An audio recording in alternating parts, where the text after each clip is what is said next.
Hello, this is Jeff Malone of the X is Silent, here with a review of the December 3rd, 2011 episode of Saturday Night Live, hosted by Steve Buscemi, or if you're using the appropriate Sicilian pronunciation, Steve Buscemi, with musical guest The Black Keys. The cold opening was a message from the President of the United States, in which President Obama discussed, he ran down a countdown of the most powerful people and entities in the country. I enjoyed the mentions of Pippa Middleton and the Key Gerbils, B. And then on to Steve Buscemi's monologue, in which a bunch of character actors asked him for advice on how to break out. I liked Jay Farrow as the black female judge. She had the best line, "I cannot stand nonsense in my courtroom, but I will allow it." C+.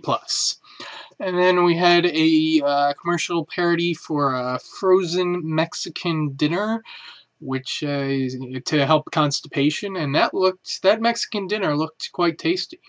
B-. And then we had the Miley Cyrus show, and the comedy monologue.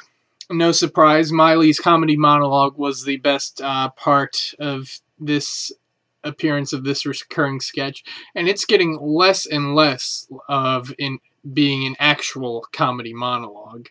So that gets a B. And then we had the digital short, in which Batman came to deliver messages to Commissioner Gordon in ever more uncomfortable situations. And the best line was when Commissioner Gordon said to his wife, "You don't have to ask me twice." Keep in mind, Steve Buscemi was playing Commissioner Gordon, so that helped with that line being as great as it was. B. Then we had a Dateline with Bill Hader doing his great Keith Morrison impression. We've done a few Dateline sketches before. This one had its best new element was the fact that the photograph they were using was it was the only photograph that they had, and they got the most out of that gag as they could. B-. Then we had the Central University press conference, and this was a great sketch. It's a contender for Sketch of the Year, and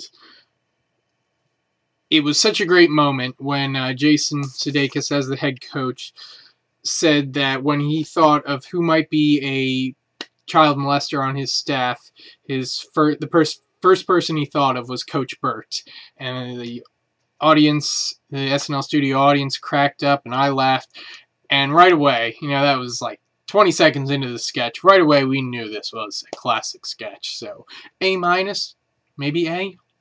I don't know. Then Black Keys did their first performance of the night, Lonely Boy, and it wasn't just Patrick Carney and Darren Auerbach. They had a little help on keyboards and rhythm guitar, or whatever it was, with their friends, and just really good. Yeah, A-.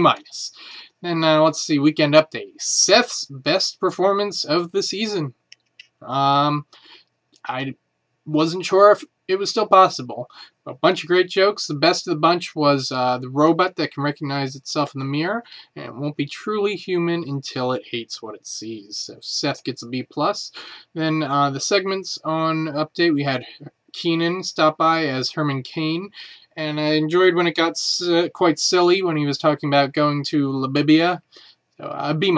And then we had Bobby Moynihan as the drunk uncle, and that was each line he delivered was quite sublime. The best one, though, was definitely, "Hey, baby Jesus, you want to do Pilates?" So, B+. And then we had Surprise Sue, which was the exact same as any other Sue sketch, but it did have the instantly classic line, "God, Sue, you've got some knockers." B-. And then Paul Britton's signature creation, Sex Ed Vincent, returned with Sex Ed's Couples Workshop Sex Intensive. I might use the Reagan sometime. I think you know where I'm going with this. B+. And Black Keys did their other performance, Gold on the Ceiling, which sounded glittery. B+. And then we ended off the night with Christmas ornaments, the Christmas ornament decorating. And I would like to pick, say one of the great lines from this sketch, but I cannot pick one great line. They were all great. It was just inexplicably awesome how each line was as perfect as it was. Suffice it to say, you gotta watch this sketch if you haven't already, and if you have, you know you gotta watch it several more times before you can be satisfied. And also, it was the best 10-to-1 sketch since the Potato Chips Thief, so that gets an A. Overall, Steve Buscemi was used quite well in a few sketches. Could have been used a bit better in the rest of the sketches, but wasn't like he was completely misused. And I'm looking over this, and I'm like, you know, I gave like hardly no bad grades out to any sketch. There were a few. There weren't any duds. There were a few like, I don't like that one that much overall. Sue sketches don't do too much anymore. It wasn't the best Miley Cyrus show sketch. The digital short was okay at best, but they all had their moments. They did. So, you know, we had. I can't think of a bad episode we've had so far this season. And this episode might be a contender for best episode of the year. And, I mean, that's like at least the 4th time that I've thought that so far this season. 4th or 5th, maybe. So, and we're only 8 episodes into it. So, it doesn't look like a fantastic season.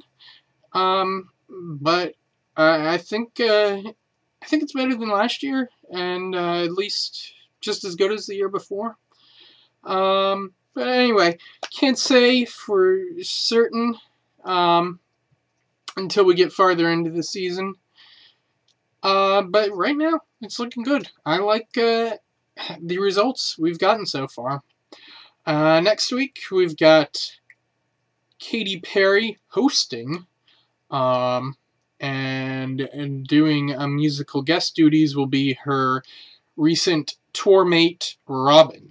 So, in the meantime, check out my blog, jmunney.wordpress.com, and I will see you next week.